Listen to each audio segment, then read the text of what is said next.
बिना रणनीति देखो, मुखर्जी नगर ले लो चाहे आप राजेंद्र नगर ले लो, सब जगह 10-10, 12-12, 15-15 साल से तैयारी करवाला रात जाने था। सब जगह से भाई बाबा बैठा थे, मैं मेरी उम्र 22-23 साल से तब भी कर लियो, तो कोई ना कोई रणनीति रही बनी। तो इस सफ़र ने शुरू करें पास थान कोई बात कोई चीज़ ऐसी लगी कि थाने ये लगी हो कि काश अब बात मैंने पहली बेर हो तो घणो चुख हो तो। आपके पास मोबाइल है, आप रील देखते हो 30 सेकंड की, मोटिवेट हो जाते हो कि भाई मनोज ने पास कर लिया, ये कर लिया। तो यार देखो, मोटिवेशन खुद के अंदर से आना चाहिए। मोटिवेशन ये नहीं होना चाहिए कि आज एक दिन की बात है, 2 दिन की बात है।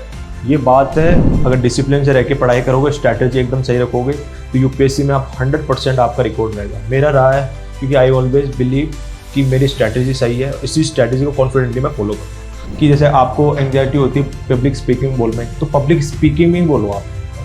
आज ये क्या बोला, एंकर बने हैं, तो you have to try to become other time कि मैं भी एंकर बनूं। A very good afternoon, warm greetings and heartfelt salutations to all learners present here.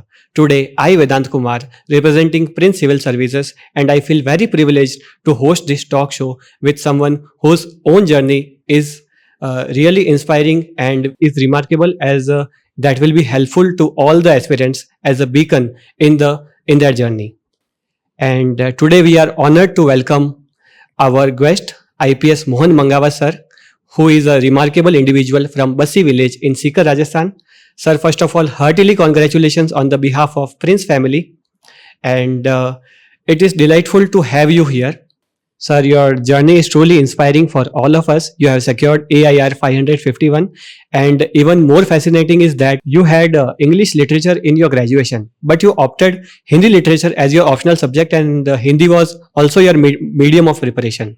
Because it is always said that it is tough for Hindi medium students to crack this exam, but you have set a different example in the realm of UPSC preparation. So not taking much time, we will proceed to our question session. So let's begin with the opening question of the talk show by Ishika. Good afternoon, sir. My question is that what skills do you believe are essential for a successful civil servant aspirant? Okay, तो हिंदी में जवाब सही है। yes. Okay, देखो, skill आपने पूछी कि क्या क्या एक्सपर्टीज है एक बंदे में होनी चाहिए जो भी एस्पिरेंट तैयारी कर रहा है। मेरी सबसे ज़्यादा मानना है कि कॉन्फिडेंस एक है। कॉन्फिडेंस यानी सेल्फ बिलीफ जो है अपने अंदर, वो सबसे इंपॉर्टेंट चीज़ है। स्किल देखो, बाद में आप जब एक सिविल सर्वेंट बन जाते हो तो आपको ट्रेनिंग में सिखाई देते हैं, बट जो चीज़ आप इस समय ग्रूम करना चाहते हो वो है confidence. I am speaking in front of you only cause of my confidence. I never took any class like this, but I'm talking with you with the confidence. So confident about yourself, कभी self doubt नहीं आना चाहिए। मैंने start की मेरी preparation, तो एक self doubt हो सकता है आपकी तरह। मैं भी कॉलेज में 3rd ईयर में था, तो एक सेल्फ डाउट तो यही था कि यार इतना बड़ा एग्जाम में क्रैक होगा कि नहीं होगा। तो एक कॉन्फिडेंस ये रहना चाहिए कि मैंने अगर स्टार्ट किया तो होगा। मेरे को एक याद आती है, जैसे भाई ने पंखों वाली बताई थी, एक शायरी बताई, तो मैं बोलता हूँ कि मंजिल मिल ही जाएगी भटकते सही, गुमराह तो वो है जो घर से निकले ही नहीं। तो बाहर निकलना है, घर से बाहर निकलना है, यानी कॉन्फिडेंट रहना आदमी को। अपने सोर्सेज जो मैंने बताए हैं, जो आप चूज करते हो, वो उन पे एकदम स्टिक रहो, कॉन्फिडेंट रहो, और कॉन्फिडेंस के साथ अपनी स्ट्रेटेजी को फॉलो करो। आप, I think that is the more important. OLQs होते हैं, कई होते हैं, बट मैं कॉन्फिडेंस को बहुत हाई लेवल पे मार्क करता हूँ। ठीक है, thank you. Sir, thank you for your insightful answers. Now moving forward, our next student Dinakshu has a question regarding your journey. Dinakshu. Good afternoon, sir. My question to you is that what motivated you to join civil services? यार, motivation तो देखो, motivate तो मेरे को मेरे friend ने किया था, because his brother, Elder brother became IAS, and मैंने मेरी नेवल एकेडमी को छोड़ा था, तो मेरे पास 3rd ईयर में करने के लिए कुछ नहीं था। I never thought about UPSC and all. मैं अब आपको झूठी तसल्ली नहीं दे सकता कि मैं तो बचपन में मैंने किसी DM को देखा था, SP को देखा था। I never. देखो, मोटिवेट ये पूछा कि किसने किया है, मोटिवेट मेरा खुद का ही था कि चलो ये बड़ी एग्ज़ाम है, मैं ऐसी बड़ी एक पोस्ट को छोड़ के आया हूँ, तो चलो इसको ट्राई करते हैं। मिलना नहीं मिलना देखो किस्मत की बात होती है, आपकी एक कॉन्फिडेंस की बात होती है। बट आपको अगर लग गए उस चीज़ में तो फिर मोटिवेट ही है। मैं डिसिप्लिन में रहता हूँ, I never believe in motivation. मैंने बोला भी है पहले, I never believe, I only believe in my discipline. अगर डिसिप्लिन से रह के पढ़ाई करोगे, स्ट्रैटेजी एकदम सही रखोगे तो यूपीएससी में आप 100% आपका रिकॉर्ड रहेगा। मेरा रहा है, क्योंकि आई ऑलवेज बिलीव कि मेरी स्ट्रैटेजी सही है और इसी स्ट्रैटेजी को कॉन्फिडेंटली मैं फॉलो करूँगा। तो मोटिवेशन से ज़्यादा जरूरी है आपकी स्ट्रैटेजी। बाद में जब काम करोगे तो सारा मोटिवेशन मिल ही जाता है। जब आप किसी की मदद करते हो और वो आपको थैंक यू बोल के जाता है तो मोटिवेशन खूब है, बट स्टार्टिंग में यही है। Sir, thank you for your valuable answer. Like it is always said that motivation is somewhere overrated. It is always that environment and the practicality that matters the most. That's true. Sir, your journey reminds me of these lines from Rudyard Kipling's poem If, which I believe that it reflects your perseverance and dedication. If you can dream and make dreams your master, if you can think and not make thoughts your aim, if you can meet with triumph and disaster and treat those two imposters just the same. These lines seem perfectly to reflect your approach. Throughout your journey, you have faced both success and setbacks. But you have treated them with equal composure and determination. Your ability to stay grounded, no matter the circumstances, is truly inspiring and mirrors the essence of your preparation. So, while moving to the next question, by Gaurav, who wants to know about the anxiety in public speaking. Gaurav. Good afternoon sir, मेरा सवाल आपसे ये रहेगा कि public speaking के अंदर जो anxiety होती है उसके साथ आप कैसे डील करते हो और ये आगे कैसे काम आती है करियर में। तो आपने पब्लिक स्पीकिंग का पूछा मुझसे। यस भाई एक एग्जांपल देता हूँ।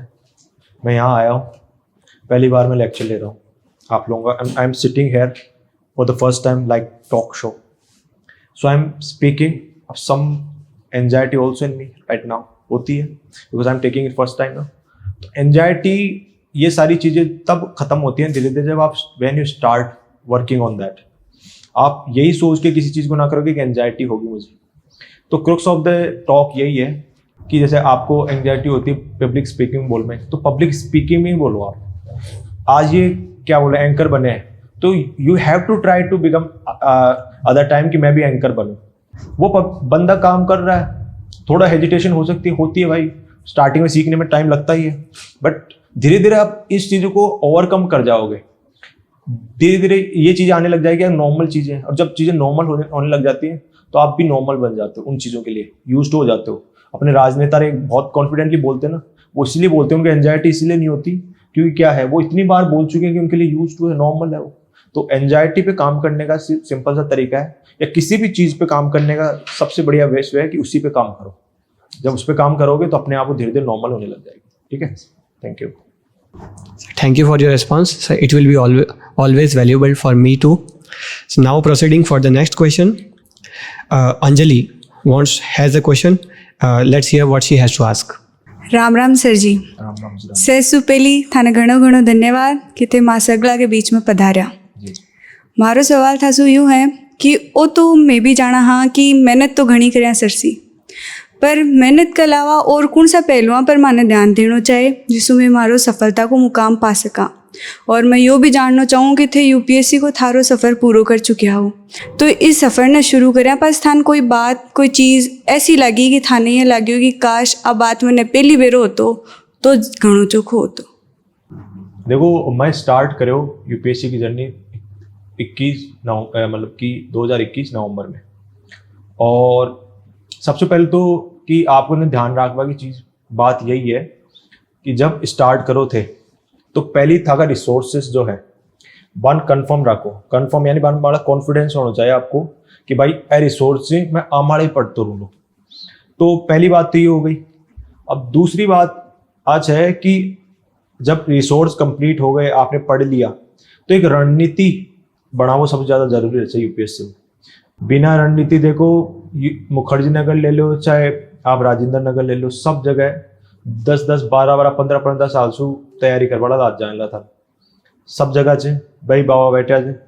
मैं मेरी उम्र 22-23 साल की तब भी कर लियो, तो कोई ना कोई रणनीति रही वाली।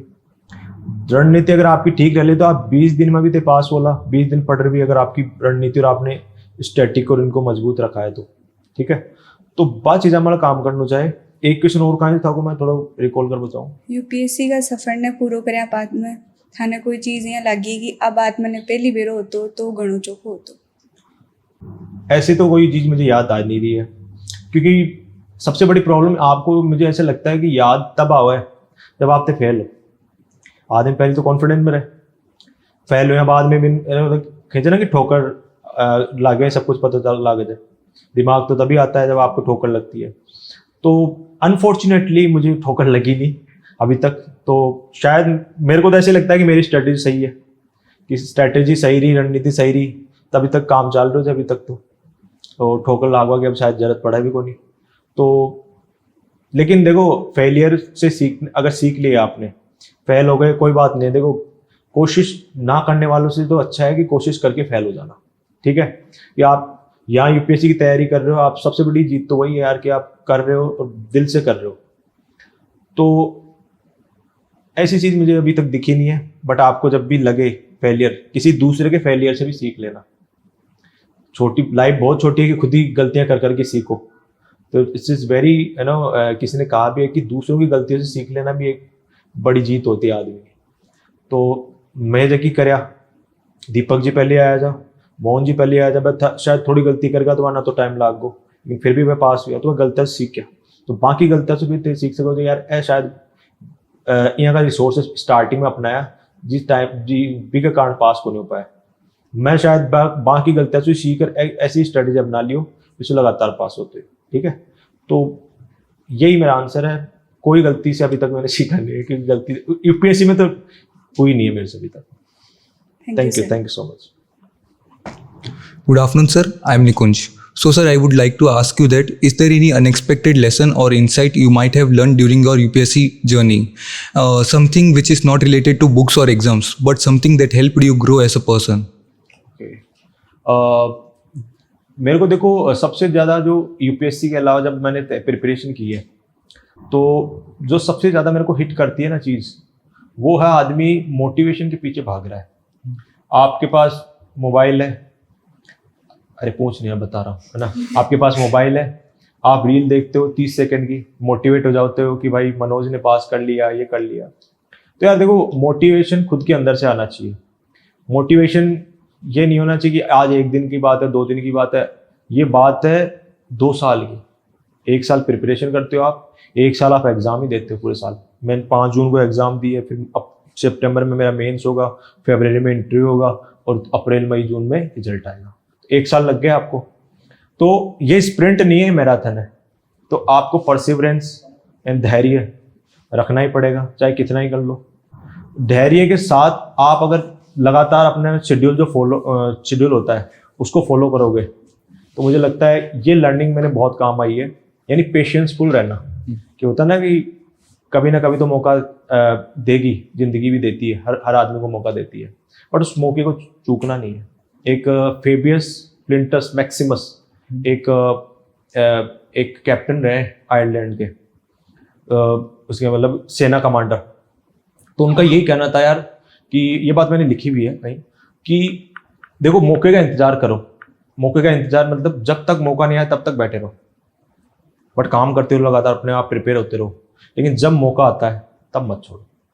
तो धैर्य के साथ लगातार प्रयास करते रहना, ये मेरी सबसे बड़ी लर्निंग है। उसको मैं आगे भी रखूँगा, चाहे मेरे फील्ड में हो, काम हो, कुछ भी हो, चाहे मेरे इन्वेस्टिगेशन, जैसे हमारे इन्वेस्टिगेशन का ज़्यादा काम रहता है, उसमें धैर्य के कभी ना कभी तो क्लू मिलेगा, कभी ना कभी तो मैं इस चीज़ पर ओवरकम करूँगा। तो ये मेरी लर्निंग है। Thank you. Thank you, sir. Thank you for an insightful answer, sir. Sir, it is always said that beyond motivation, one should have an inner purpose and inner drive and a why that motivates and inspires us every single day. So now we have Ekta, and she has a question about your preparation. Good afternoon, sir. Sir, my question from you is that each and every UPSC aspirant during their exam preparation faces the fear of failure. So as per your view, how should we overcome or tackle that? I think I'm not the right person to give the answer, because I never faced the failure. But I have to tell one thing to you, because मैंने अभी बोला है कि failure से कभी डरना नहीं है। आप कभी कोई प्रिपरेशन इस तरीके से स्टार्ट करोगे कि मैं फेल होंगी, कोई नहीं करता यार, है ना। फेलियर तो एकदम से आ जाता है। हमने प्रिपरेशन की, भाई नहीं हुआ, कंपटीशन है, जीतता तो एक ही है, यहाँ बस 1000 जीत जाते हैं, कभी मेंस में 13,000 जीत जाते हैं, फिर लास्ट में 2000 जीतते हैं और सबसे लास्ट में 1000 जीत जाते हैं। ठीक है, तो जैसे कंपटीशन किसी से 1 नंबर से पीछे रह जाओगे, किसी से 2 नंबर से, तो फेलियर से सामना करना है। सामना इन द सेंस कि अगले साल मैं आज इतना किया है तो अगले साल मैं इससे ज़्यादा ही करूँगी। वो तभी होता है जब आप में कॉन्फिडेंस होता है कि अगले साल मैं पास होऊंगा।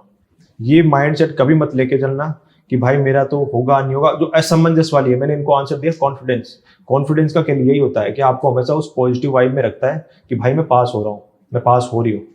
कभी वो सेल्फ डाउट नहीं होता। जिस दिन सेल्फ डाउट आने लग गया उस दिन गेम ओवर है।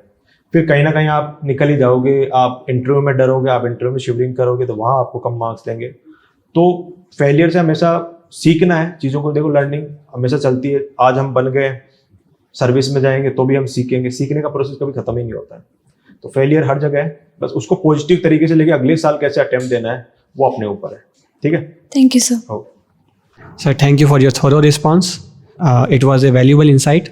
Now let's proceed to Komal, and she has a question to ask. Good afternoon, sir. Sir, I eagerly want to know that how can we manage revision process? revision process.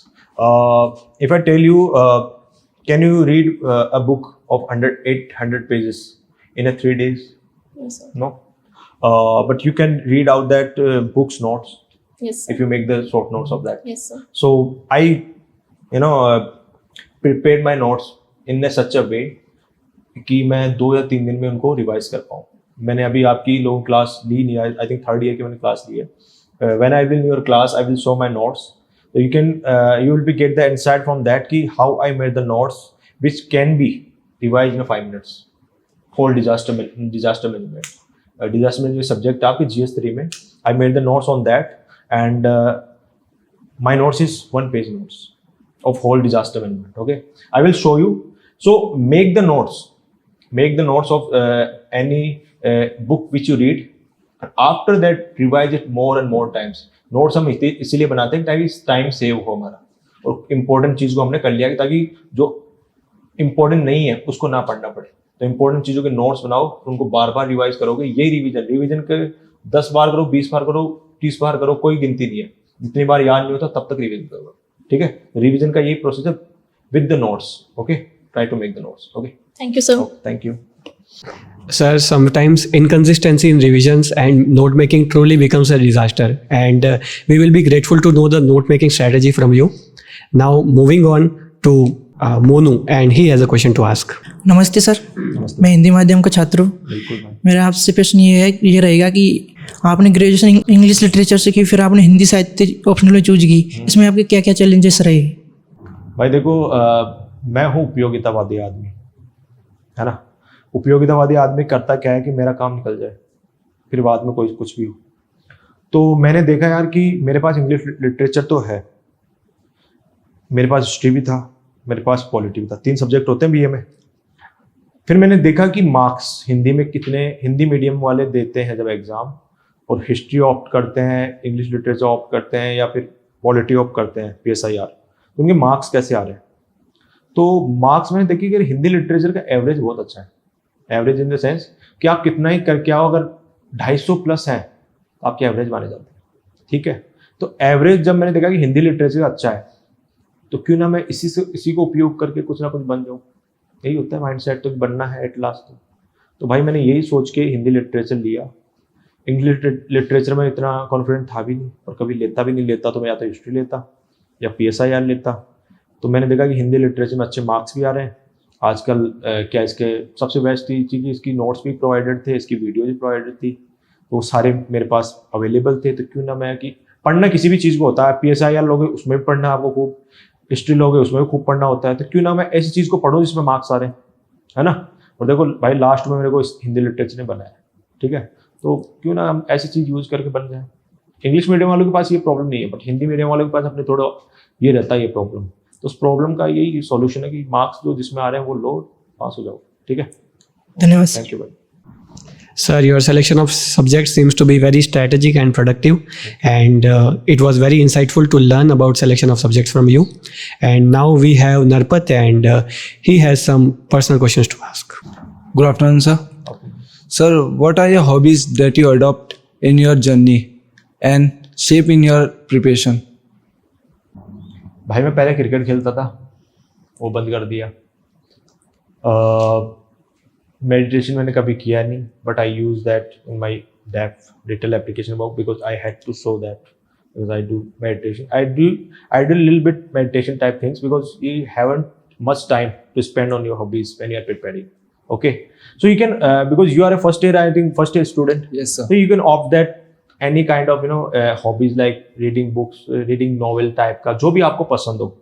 But don't spend much time on that. Hobbies is like that कि you do in your free time. वही hobby होती है।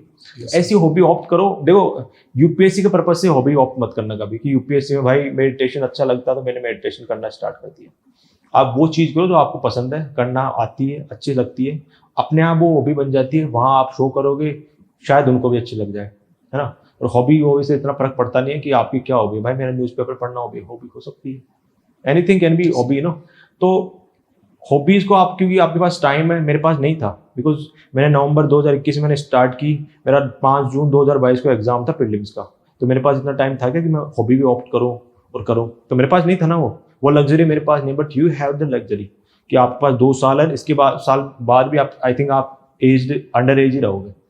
21 में तो थोड़ा 21 साल में तो थोड़ा लेट पहुँचोगे, तो उस टाइम तक आप थोड़ी बहुत चीज़ें करते रहो। लाइफ को बोरिंग नहीं बनाना है, सबसे बड़ी बात है। जिस दिन बोरिंग बनाना कर दिया आपका जो पढ़ना वाला है ना, वो सीन भी बोरिंग हो जाएगा, ठीक है। तो थोड़ा इंटरेस्टिंग चीज़ें करो लाइफ में और उनसे सीखते जाओ। बुरी चीज़ें नहीं करनी है, इंटरेस्टिंग चीज़ें करनी है, वो करते जाओ। और अपनी जो रेगुलर स्टडीज़ है, कंसिस्टेंसी रखनी है। ज़्यादा ऐसा नहीं है कि 18 घंटे पढ़ना है, ये करना है। 4 घंटे कंसिस्टेंसी पे जो पढ़ लिया है वो ज़्यादा अच्छा है रेदर देन कि 1 दिन 2 दिन वाला 18 घंटे पढ़ रहा है। कंसिस्टेंट रहो जितने भी घंटे आप पढ़ते हो, डोंट काउंट द हार्स कि मैं 8 घंटे पढ़ता हूँ और कितने और है। Don't, just be yourself according to yourself कि मैं इतना पढ़ सकता हूँ, मेरे को इस तरीके से पढ़ने से अच्छा लगता है। और हॉबीज़ को फॉलो करो, ठीक है, जो भी आपको पसंद हो। I will not recommend any hobbies. Thank you, sir. Thank you. Thank you for your thoughtful response. So hobbies should be like a pinch of happiness in the hectic Yes. study schedule. So I would like to dedicate a words to you. In the maze of questions, a beacon we see, your wisdom unfolds like waves in the sea. Your each thought shared, a vision takes flight. Let's dive into knowledge in your guiding light. Thank you. Now proceeding with our next question, and we have Om, and he has a question to ask. Good afternoon, sir. My question from you is, after prolonged hour of studies, we get a slight fatigue to our body and mind. What would you do for refreshment in such conditions? Okay. So I was living with my sister and हम जब भी ज़्यादा problem होती तो YouTube देख लिया यार, है ना। तारक मेहता का उल्टा चश्मा देखा है तो I use to watch that. मैं अब भी देखता हूँ, I like to watch that. कोई व्लॉग देख लिए अच्छे मेरे को, क्योंकि दुनिया घूमने का एक शौक रहता है। अभी तो घूमा नहीं है मैंने, बट रहता है, तो मैं व्लॉग जो बनाते हैं लोग उनके थ्रू घूम लेता हूँ, देख लेता हूँ। तो ऐसी चीज़ें करो जिससे आपका स्ट्रेस लेवल कम हो।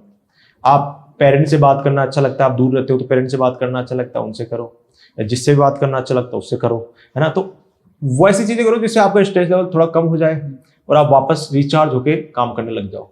हम तो कभी बोर होते हैं, चाय बना ला, चाय पी लेंगे, तो वो होता है ना कि कुछ बातें ऐसी करने लग जाओ। हंसते खेलते रहो यार, स्ट्रेस नहीं लेना है। स्ट्रेस आता है, मैं जानता हूँ, आप पढ़ते जाते हो स्ट्रेस आता है। तो ऐसी चीज़ें करो जो मैंने बोला ना, हॉबी वाला। ये हॉबी तभी काम आती है जब आप ऐसे काम करते हो ना कि भाई जो मेरे को काम करना पसंद था। मैंने हॉबी ये तो लिखा नहीं कि भाई मेरा जब फटीग होता था, स्ट्रेस होता था, मेडिटेशन करने बैठ जाता। नहीं, मेरी बहन थी मेरे पास, हम बातें कर लेते थे। हम घर पे वीडियो कॉल कर लिया हमने, हम कोई ऐसे चैनल देखने लग गए जिसमें थोड़ा स्ट्रेस कम हो। तो ऐसी चीज़ें करो जो आपको थोड़ा करना पसंद है, ठीक है। वो काम करोगे तो आपका स्ट्रेस अपने आप भूल जाते हो। फिर क्या हुआ, फिर थोड़ी देर बाद में रिचार्ज हो गए, वापस लग जाओ। दोस्तों से बातें करो, दोस्त हैं यहाँ तो खूब सारे, ठीक है। इस तरीके से किया भाई मैंने। You can follow other also, ठीक है। Thank you, sir. Thank you भाई। नमस्कार सर। सर मेरा सवाल आपसे ये है कि यूपीएससी क्लियर करने के पीछे सबका यही गोल नहीं होता कि मुझे जॉब और पैसा चाहिए। सबका एक एम होता है, स्पेसिफिक एम होता है कि हाँ मुझे यूपीएससी के थ्रू ये काम करना है। तो आपका वो एम क्या है, मैं जानना चाहती हूँ सर। देखो, एम स्टार्टिंग में प्रेस्टिजियस से शुरू होता है। मैं टू बी ऑनेस्ट कि हमें जो एक इज्जत, जो रेस्पेक्ट यूपीएससी क्लियर करने के बाद मिलती है वो शायद ही किसी और को मिले। आपने कभी देखा है एसएससी सीजीएल में लगा हुआ बंदे की ढोल नगाड़े लेके गाँव कूद रहा है, नाच रहा है? नहीं होता ना। But we see lots of videos on कि यूपीएससी में जो पास होते हैं लोग ऐसा काम करते हैं, उनको माला पहनाते हैं, होता है। तो वही चीज़ है, एक तो स्टार्टिंग तो वही से होता है। But I will always believe कि हमें जो काम दिया गया है अगर वो होता है तो वो सबसे बड़ा मोटिवेशन होता है। तो एक कोड ऑफ कंडक्ट होता है, कोड ऑफ कंडक्ट होता है यानी आप आगे चल के क्या काम करोगे। तो आगे चल के क्या काम करोगे, अगर वो भी काम आपने कर लिया तो वो सबसे बड़ा मोटिवेशन या आप मेरा जो आगे काम रहेगा मेरा फुलफिल हो जाता है। तो जो भी काम, जैसे अब मेरे को तो पता नहीं था ना कि मैं एडमिनिस्ट्रेटर की तरह काम करूंगा या पुलिस वाले की तरह काम करूंगा, मैं नहीं सोच सकता था जब तक मैं बना नहीं हूँ। तो आप एक, मैं क्या पता ऐसा सोच रहा हूँ कि मैं शिक्षा विभाग में काम करूंगा, भाई मैं तो आईपीएस बन गया, शिक्षा विभाग में कैसे जाऊंगा। तो अब चीज मेरे अंदर ये आती है कि भाई जो काम देंगे वो करेंगे, है ना। जो काम देंगे वो पूरी तल्लीनता से होना चाहिए, उसमें कोई हेरफेर नहीं होनी चाहिए। वो होता है कोड ऑफ कंडक्ट। उतना भी कर लिया मोर देन इनफ होता है। तो मेरा तो यही रहेगा कि भाई जो काम मुझे देंगे स्टार्टिंग में हो बाद में हो, इट शुड बी रेस्पेक्टेबल और जो जस्टिस करे, सबसे इंपॉर्टेंट तो वही है। अदरवाइज आप अपनी इंडिविजुअलिटी खो देते हो कि क्या था। ठीक है, तो code of conduct I think that is the supreme. Thank you sir. Thank you. नमस्कार सर मेरा सवाल है कि हम डेली रूटीन गोल्स डिसाइड तो कर लेते हैं लेकिन उनको इम्प्लीमेंट नहीं कर पाते, तो अपनी लाइफ में डिसिप्लिन कैसे लाएं? ओके, बनाते कैसे हो सर? किस तरीके से बनाते? I want to know. मतलब कि सर सुबह इस टाइम से इस टाइम तक ये सब करना है, इस टाइम पे पढ़ाई करनी है, इस टाइम पे खेलना है, ये सब। ओके, 8 से 10 ये करना है, 8 से 9 ये करना है, ये करना है, ये करना है। ये देखो 3 साल ऐसे निकल जाएंगे, आप आओगे चले जाओगे, इनके पास कोई और आएगा। होता ही यही चलता है, साइकिल है। तो बट इट्स अपॉन यू कि आप पैसे दे रहे हो तो सारा काम कराओ। ये बंदा कोई एक्स्ट्रा पैसे थोड़ी दे रहा है, बट सीख रहा है ना। ये इस बंदे ने सीख लिया ये काम, तो आप भी सीखो ऐसे काम। तो वो है कॉन्फिडेंस का खेल है। तो interview is all about confidence. Second number पे आता है आपका नॉलेज, आपकी स्किल्स, कि आप किस तरीके से बोलते हो। वो धीरे धीरे कॉन्फिडेंस के साथ सीख ही जाता है आदमी। ठीक है, ओके, थैंक यू सर।